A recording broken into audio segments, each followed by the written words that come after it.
Healthcare and senior care is fraught with problems and challenges, but we're also seeing some amazing new clinical treatments and resources. This show will help illuminate and uncover the good, bad, the ugly in order to equip patients, families, and other healthcare providers. Welcome to Senior Care Confidential. Good afternoon, Brian. Hey, Joe. It is so good to see you at Senior Care Confidential. We have some great guests. Did you know that there are 6.7 million Americans with dementia right now? I knew there was a lot. There's but not 6.7, and by the year 2060, there will be double that. Yeah. That's a scary thought. So how are we going to take care of these people? That's the challenge. It is a big challenge. So wonderful news. Medicare is rolling out a new program called The Guide, and it's a program to improve the dementia experience. You know, families are so overwhelmed. You know, that's the hardest for me, the clients of ours, that their loved one has dementia. Yes. It is so hard to watch that decline. It's such a slow decline. And so there are some services out there. This is rolling out July 1. That's right around the corner. We've got two amazing guest, Crystal Alvarado, who is the COO of Arcy Healthcare, and then Jennifer Axelrod, who is the Director of Business Development for Arcy Healthcare. I personally refer a lot of my clients to Arcy. They do an outstanding job. I'm just so honored to have you. I know Brian is too. Welcome to our show. Thank you. We're glad to be here. Glad to be here. So tell me about this. I'm only familiar with Guide because Joe said, hey, there's this really cool program that's starting up that I had not heard of before, because it doesn't sound like it impacts like the home health. It will. But in terms of like who's actually in charge of the program, it sounds like it's more of a provider-led, nurse practitioner, physician-led program. But what is Guide? When did it get started? How'd you guys get involved with it? What's the backstory? All right. So GUIDE is an acronym. It's Guiding an Improved Dementia Experience. How we got involved is CMS has an innovative component, and we saw that this was going to be open to anybody in the United States that had a provider level service or wanted to start a provider level service. So we applied, and we were chosen to do it.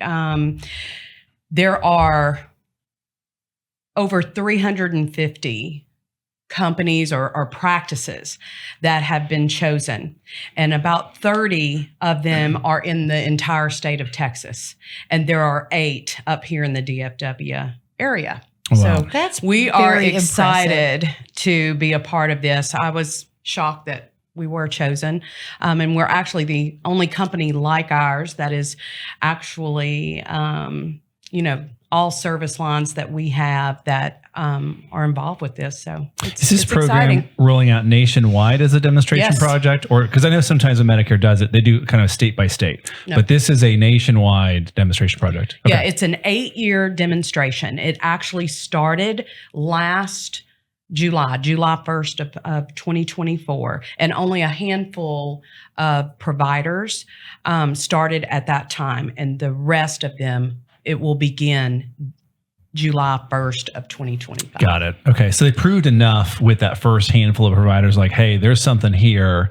Why don't we expand this and do it for a longer period of time with larger numbers? Yeah. Well, that is how it started out. And from the very beginning, they were just, trying to use just a few companies to do this so they can shake all of the things out. Yes. While we were all preparing. We had a year to prepare this. So our first step was to hire a navigator to head the program up that will be doing case management as we get into this after July 1st. And the first round of patients that we're looking to admit is actually patients that we already serve. Gotcha. Okay. And I know we kind of, in the intro, Joe talked about the prevalence of dementia and Alzheimer's and those kind of things. We all deal with this on a regular basis, and we see the caregiver burnout and the strain on them. It seems like every day I'm talking with a new family, of a new referral, and mom's got dementia, and you can just hear it in the sons or daughters' voices, how stressed they are with this. And so it sounds like the purpose was to help provide some additional support for not just the patient, but also the family members. And so is that kind of where this is focusing on, is on support, almost like a respite type thing for family members and patients, or does it go beyond that? Like, what's the full scope of? Yeah, that is a big part of it, but that's not the full scope. So the first thing is, although that dementia is very prevalent, it is very underserved. And CMS has found that the folks, not just the caregivers, but the patients, especially at the very beginning of their diagnosis. And by the way, this is going to provide care from first diagnosis to the end of can't get my story together, but no matter the severity of the disease, you will it's qualify. From the beginning, and that's process. a very long process. You're looking at 10 to 12 years. I know my mother could had be. dementia for 9 years. It was terrible. Such a hard time for us. Yeah. So, yeah, that's okay. The full scope. It's not just the caregiver support piece of it. It's also, because it sounds like it's being, you guys had to hire a navigator. So there's some component of that goes into this. And Education then you also, is like the nurse practitioner and MD level is kind of, I guess, providing the oversight for this type of program. Is that? So it's a comprehensive program. Okay. Where we have the nurse practitioners that are involved. We have caregivers that are private duty is what it would be considered, caregivers that come in, as well as we educate the families on ways of maybe managing their loved ones at home. Yeah. But we also, by being able to have providers in the home, it gives that family a break. The whole idea is to provide a comprehensive program at home with a case manager that oversees it. But it is to allow these patients, these individuals with dementia, to be better served in their home and in the community. Yeah, versus them having to go out to their physician practice, which can be challenging and taxing to get somebody out. So this is actually for providers coming to do essentially house calls, right? But under this program, it's more geared towards the dementia component of it. It sounds like it's almost like an adjunct to their primary care doctor. Would that be fair to say? It could be. Okay, so they don't have to switch primary care doctors. No. They can just utilize Arcy for the physician part of it or NP side of it to do the house call piece of it while still maintaining their relationship with their PCP. But they can use y'all to have you guys kind of initiate care through this guide program to help with services or caregiver support or respite care or whatever. Yeah, so they're focusing more on the dementia psychosocial and so the nurse practitioners are going out. And they're doing that medical care, but it's more than just medical. Correct. It's case management. It is. And plus you have this navigator that's going to be doing telephonic visits with the caregivers and the patients to make sure that we've gotten all the resources that there are in DFW area for us. Is a navigator kind of serving as like a quasi social worker then? Is that kind of their... She actually is a social worker. But yeah. Okay, that was in stereo. That was awesome. The one thing, and you did a great job explaining that. The last component of the care that they'll be able to give is 24/7 on-call services. So and they won't be actually out making visits, but they can reach us 24/7 in this. So the patients can reach you. Absolutely. And the caregivers. And the caregivers. Mm-hmm. So you mentioned that this is the residents, the seniors who would qualify for this program, they can be on any part of the spectrum of dementia, from mild to severe. Are there any other qualifiers that they have to have? Is they have to have like original Medicare as their primary insurance? Has to have Medicare. Medicare Advantage participate? No. Okay. So first off, they have to have a dementia diagnosis. Okay. Secondly, they have to have traditional Medicare. Okay. No Medicare Advantage programs. This is just for traditional Medicare. Okay. And that's it. That's it. What about that client in our geographical area? Okay. And not in what is the geographic area that you cover? Basically the DFW area. I mean, the surrounding counties, but Collin County, Denton County, Tarrant, Do Dallas. Do they need a qualifying, there's a reason I'm asking this. Do they need a qualifying diagnosis before you guys start going out? Or can your providers, so like if patients' family I was members going to ask the same are thing. kind of worried about, like they've been reticent to have the doctor tag them with dementia diagnosis, right? We've heard this before. And so maybe this is one of those steps of, hey, if we actually do officially get mom diagnosed now, there's actually some additional support services that we can access. Can y'all's NPs and MDs actually serve as the qualifying diagnoser? Or does it have to come from the primary care doctor first and then you guys get involved? At this time, it needs See to why I come. asked? It needs Yeah. to come from their primary. But as we get into, remember that we're going to have 7 years of this demonstration. Yeah. We can diagnose, Okay. especially if there are patients, of course. Yeah. We're the primary.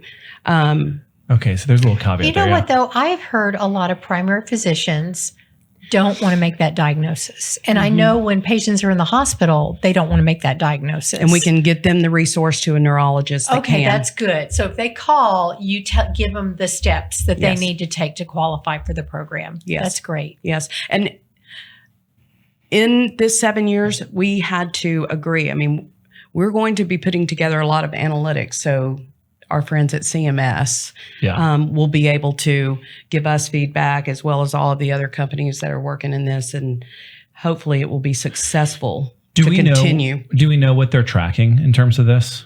Well, they're tracking for these dementia families and patients to have a better experience, to have better access to healthcare, have 24/7 access to Okay. a clinician for support. Do they and track respite. hospitalizations, falls, and stuff Absolutely. as part of this program too? Yes. Kind of see, hey, if we're actually providing additional services, are we going to Yes. see Yeah, some are of we these gonna- adverse events kind of drop off in number? That's the Okay. magic conversation, is to Yeah. decrease hospitalizations and Okay. decrease all of the other things. Because somebody will ask this: is there an out of pocket There is cost? zero Okay, so it's covered cost through the to Medicare. Okay, all beneficiary, Medicare, that's awesome. traditional Medicare Okay, beneficiaries. and then I understand you have a respite program for these families through the guide. So talk to us about that respite program. So for across the board, respite is going to allow three types of respite, I guess you would call that. So PAS service, private assisted services. These caregivers would go to the patient's home in the privacy of their own home. There's a $2,500 stipend that the government is going to allow each beneficiary for their year. You can utilize it in your home. You can utilize it through a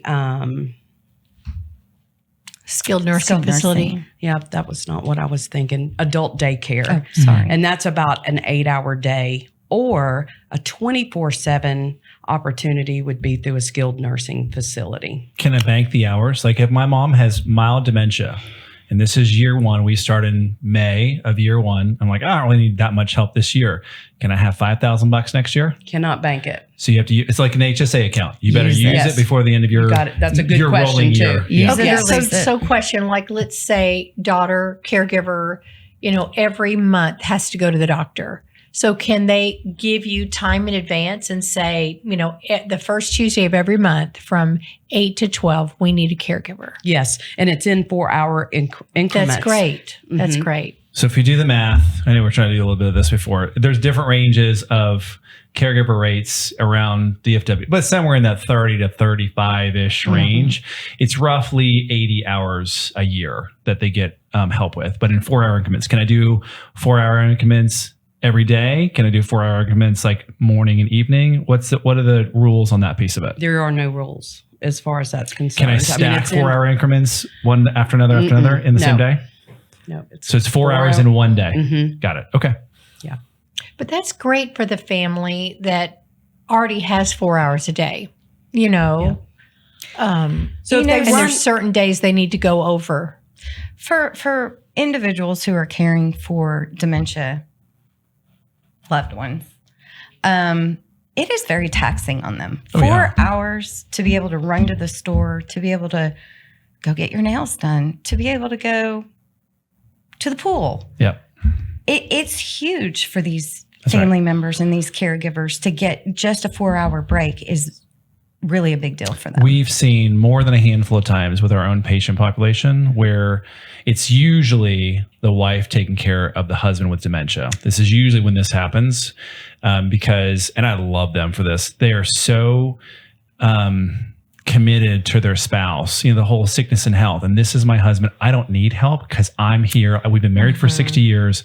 It's heartbreaking because we'll have this conversation with him over and over again. I'm like, I know, but we love the fact that you love your husband, but I want to make sure that you're well taken care of too, even though the husbands who we're working with, Exactly. like we're having these discussions with the spouse. And like I said, more than a handful of times where the spouse, the caregiving wife has passed away before the husband with dementia because of the burden on them, the psychological burden, the physical burden, the lack of social, because they're not able to go out and do all the fun stuff that they used to be able to do before. So all that stuff takes a huge toll where they end up actually passing away prior to the patient with dementia. So this is a crucial program to kind of give them some respite, some relief while taking care of this.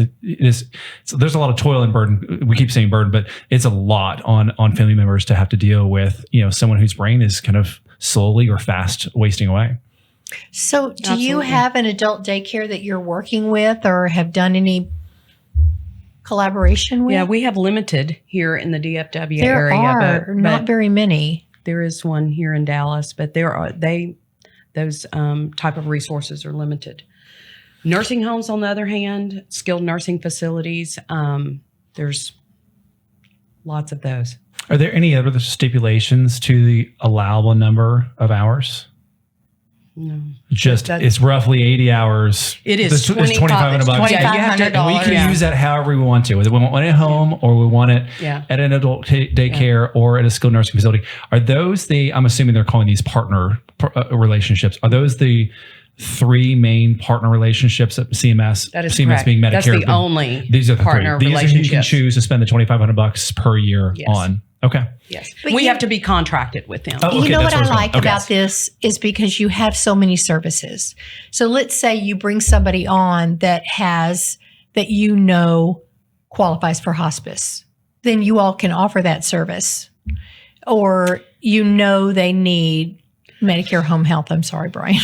Yeah. That you can refer to yourself for that branch of care. Right. And then even the PAS, honestly, if you know that client needs some additional care and the family has the funds. What if they don't have the funds for private duty and they really need care? Is that where your navigator will step in and help with those kind of things? Yeah, we're trying to, look at the positive side of this is because there are so many more people that cannot afford private sitters. So at least CMS has stepped out to give them that $2,500 stipend to start it. And if they do want to add to it, for those that can, they could add to it and self-pay. But there are resources that Navigator will be walking them through this, phone call away, 24/7 for support. You guys mentioned some educational support stuff too that the Navigator will be doing. Are these like a monthly type, like almost like a Could be I don't know, bi-weekly. Like a lunch and group? learn. Yeah. And it depends on where they are. If they're in the first stage, second stage, third stage, it depends on what's going on. There's an individualized care plan for each patient. The nurse practitioner could go see the patient weekly if there's something going on. They could also get a visit from the Navigator or a telephone call from the Navigator. It depends on what their circumstances are. Okay. And what if a caregiver wants more than the allotted 80 hours a year? Is that private pay? That's where we're going to It would private be, pay right now? that Okay. option of private pay would be in effect at that moment. So for like companies like yours, like yours, I was going to say y'all's, where you have the provider level, the nurse practitioner, physician level that would kind of oversee this program. You guys also have a private duty component too. So if they wanted to add additional hours, they could actually probably still keep the same caregivers if they went through Arcy for this too, right? Oh, So absolutely. we wouldn't have to find another caregiver through another company. You guys have it all in house. 4 hours, but they wanted 8. They could pay for that additional 4 hours and not have Absolutely. 2 different people. Right. That's Correct. great. That's Absolutely. wonderful. How is it tracked? If I'm a Through family member, major analytics, Yeah. and that is a part of this, and a part of what our navigator does is putting together all of the metrics that Medicare they are giving us this information. There's So a portal. if I'm taking care of my wife at home and I need to utilize you guys, do I get like a monthly thing that says, "Hey, you have XYZ dollars left for the year," or how do I know where I stand? Well, we can ask those questions at our visit. And the navigator, the monthly call, because every patient will at least be called monthly. We can give that information because it is a part of our responsibility to keep up with that. CMS is keeping up with it as well, but it's our responsibility to keep up with how many hours you've used, how many hours that you have available for you. So another question, just because I'm a nurse, and so let's say they decide they're going to go the skilled route. Let's say daughter is invited to her daughter's graduation and in college and wants to be up with her for a week to celebrate. So 4 hours is not going to cut it. She needs around the clock. So she decides, you know what, I'm going to do the skilled. With that, how much of the daily rate of that skilled does she get? Is that paid 100%? Yes. 100%. Oh, so okay. So it's a full 24 so whatever hours. we contract with the skilled nursing facility, because everything is going to go through Arcy Healthcare, but the rate that we contract, which is generally less than $200, she could stay for that amount of days. Wow, that's awesome. That was my next question too. So you guys are the ones who are contracting with other providers. That is correct. So you guys can set the rates with skilled nursing facilities. I wouldn't say set it, but you can negotiate the rates. Right. So you kind of know how many days exactly we can get at a SNF or adult daycare. Yes, and we're contracted with several that have really worked with us and gave us great respite rates outside of even the rates that we have in hospice, trying to help the effort to take care of them, so they'll get more. They could potentially stay there for a week during the year and then also utilize the private duty that is coming to their house. Yeah. For those 4 hour increments, a couple of days, during that year, maybe 6 days. Yeah. So while Arcy has a lot of other services under, your corporate heading, like you've got the palliative care, home health, private duty, hospice, you don't have to use Arcy's palliative care. Like if you already have a private duty company that you like, you guys might very well be contracted with them to provide this 80 hours of respite care. Correct? Absolutely. Yeah. Okay. Yeah. Oh, that's great. Yeah. And we will most likely have to. I mean, we anticipate having hopefully a big census with the God model. Yeah. Well, have you guys started receiving phone calls from, because it hasn't rolled out quite yet? Yes, but the word is on the street. I would say a little out, but yes, we have had several phone calls.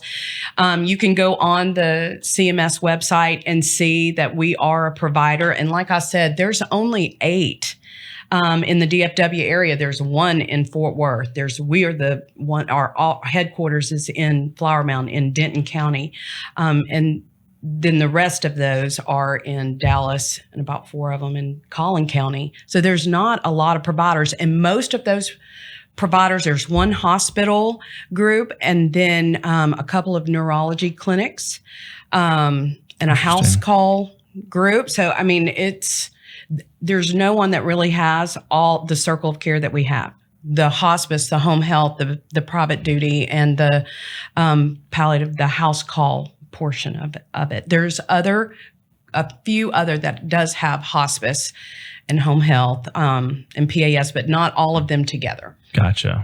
Okay. What questions are you receiving from? When can I sign up? Can my Advantage program pay for this? That's probably I guess the disappointment. I mean, there are a lot of folks that feel like the Advantage program, or they feel like that they still have Medicare because that's how that was sold to them. That's another question. But they think that they have Medicare and they don't.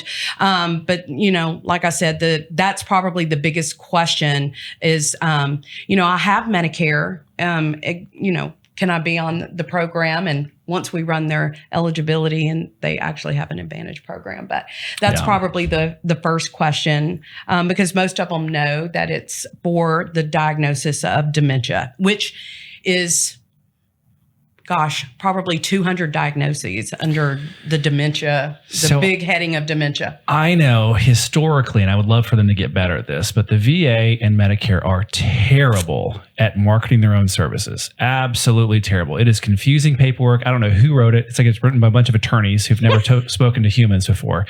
Have they published any kind of educational booklets? Like, has it gone out in mailers to seniors with Medicare? Like, how does the public know about this? Because I know we're providers, so we get like the innovation emails. But what does the public get? How do they know? Well, if you can believe this is it's just ironic to me, but Medicare is going to send a letter to their beneficiaries to alert them that this program, with who is going to be able to serve them in their zip code, because we had to upload all of the zip codes. And imagine in DFW, yeah, it's a lot. You know, I'm from Mississippi. We have more people here than two. Mississippi and Alabama together. That's perfect. Yeah, because you'll be the first call. Absolutely. And you've got so Jennifer. Hopefully. What do you think, as the business developer director? What sets you apart? What sets Arcy apart from these other companies? Well, hands down, I think it's our continuum of care that we already offer, and that we are already above par on providing the services and the care. It's our outcomes. I mean, we are very highly rated already on the CMS website. So I think that's the biggest thing, is that as their benefits may dwindle, we will be a good resource for them as well if they need additional assistance with providers, with supportive care, home health, whatever that might look like for them. Are you guys aware? Because I know they did this in a small sample size last year. Did they ever publish or provide you guys, hey, here's the results we found from our first year doing this program with a smaller sample size? Not yet. Not yet. Okay. Not yet. And there it is. Results forthcoming. Yeah. At some point.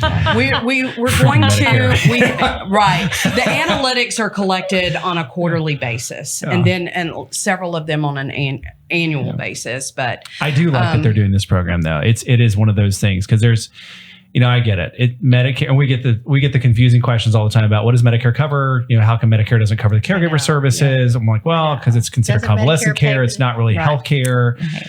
And so, but we all know that there's other determinants of your health outside of, am I being seen by a nurse, therapist, or a doctor? And so one of these things is, you know, the burden on caregivers and, you know, dementia, that kind of stuff. And so I think this is a good step in the right direction for them to offer a program to help them, because, you know, I would love to see the data on how much we're actually, what I want to see is I want to see the data on how much are we saving in terms of cost for the patients with dementia. Right.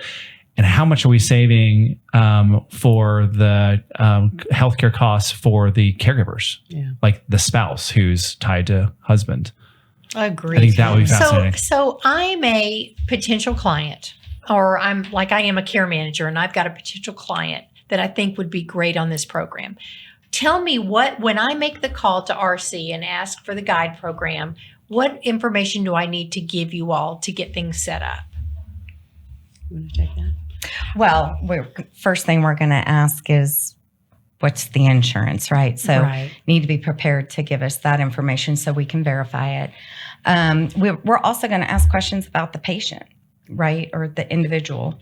Do they have dementia? What are some of the other comorbidities that they might have? And what are some of the signs of that? And their physician. Yep, who their physician is. Because we will be collaborating with, our staff will be collaborating with their PCP. I don't want to interrupt, but I had just one of these random thoughts. So we see a lot of patients coming out of hospitals, you guys do too, that have hospital-acquired delirium, be it from immobility, be it from the sedatives that we're giving in the hospital, the narcotics we're giving them, whatever it is. They're coming home in a different mental frame or state than they went to the hospital in.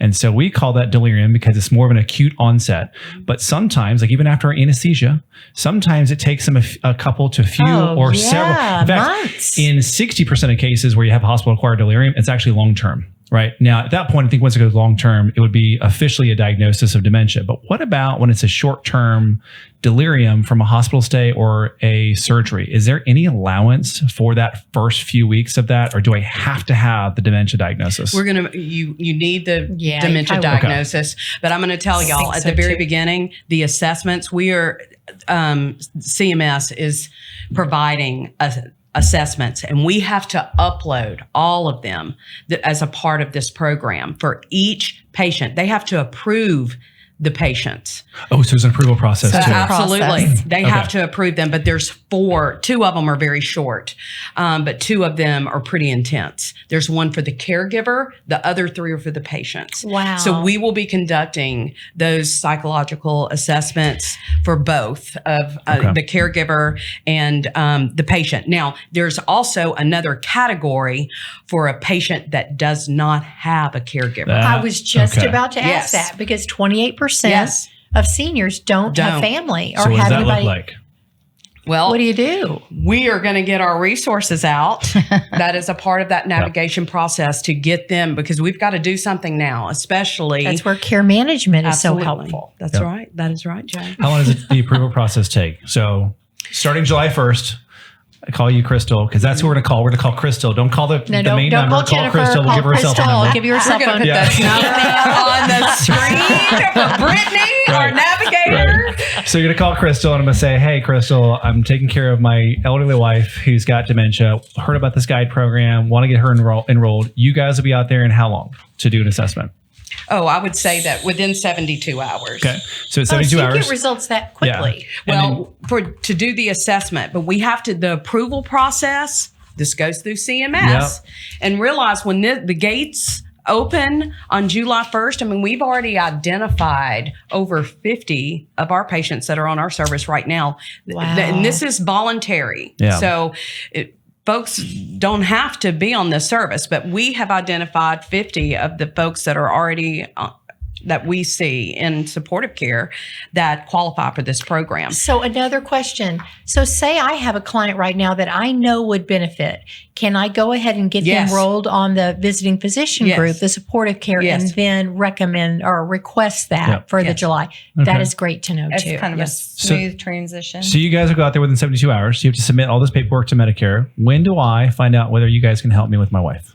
I would say within the week. Within a week. Brian, that is the process. CMS does not give you a timeline. No, for and that. every time they roll us out a demonstration, you guys know this too. Every time we get a demonstration project of some new thing, actually, some of the stuff, I will give Medicare a lot of credit. They do some things actually really well. Yeah. So we've had some demonstration projects. We're still under one now, technically, for the home health piece of it. The idea behind them is great. Sometimes the execution is a little bit lacking. Their marketing is always terrible, but the one thing I have noticed when they roll these programs out is they don't adequately staff. And so it does take a little bit of time, at least initially. I remember when they did pre-claim initially, like in Illinois, and we were waiting for, I didn't have an agency in Illinois.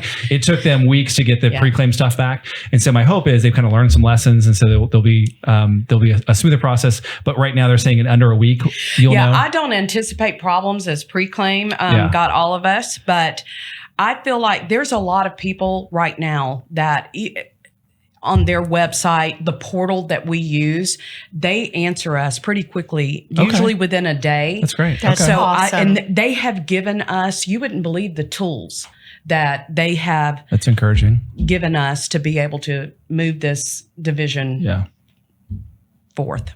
I mean, it is awesome. All right. So how does somebody get in good. touch with you guys? If we want to have, we have somebody who needs to be, How do they reach Brittany? So no, Crystal. Brian, he's going to be my backup. So y'all be sure and call Brian Harmon at Nexus. Yes. So our phone number, the best way to get in touch with Brittany is through our phone number. We also have a website, rchc.com/supportive care or just .com.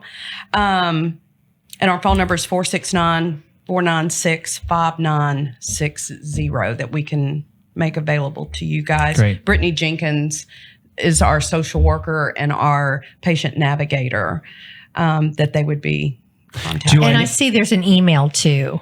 What is the email if they're listening? Guide at rchc.com. That's great. That's easy. GUIDE So easy. Guide. Yes. Yes, and Very we can good. give them all. We've got beautiful brochure that Medicare gave us to use. It's This is wonderful. awesome. Thank you for your time. And we're going to have to do a follow-up in 6 months or so and see how the Yes. program's going Yes. and the results and, how it's benefiting these patients and their families. Great. So thank you so much. We Thank appreciate you. We're excited to hear how the guide, and I'm going to have patients to give you guys. I love this. And I think this is going to be a great program. Well, Awesome. on behalf of Arcy Healthcare, we thank y'all for letting us come on today and talk about this. We're excited about this program, and we love giving back to our community. We are locally owned and operated, and there's something to be said about that. Both Yes. of y'all are in the same boat. So You guys do a great job, and we appreciate you. And the good guys, we need to stick Yes, together. That's right. I That's know. right. We all That care is about right. patients and love our sweet seniors and want them to have the very best. So thank you guys so much, and I hope you have a Thank great you. day. Thank Thank you. you.